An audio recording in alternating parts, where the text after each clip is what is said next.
धरती सोनवा उगावे सोपरन चिरई कहावे सुंदर देशवा धरती सोनवा उगावे सोपरन चिरई कहावे सुंदर देशवा हमार।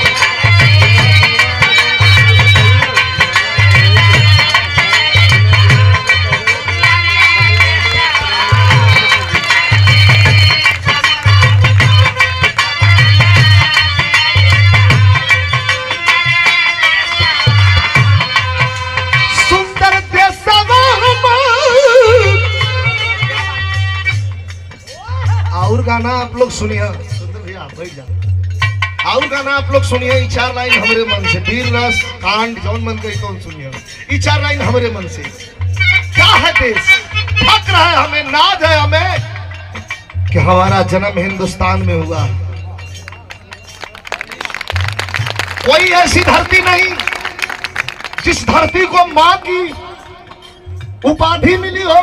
अगर मां की उपाधि किसी धरती को मिली है तो उस धरती का नाम है भारतवर्ष, हिंदुस्तान।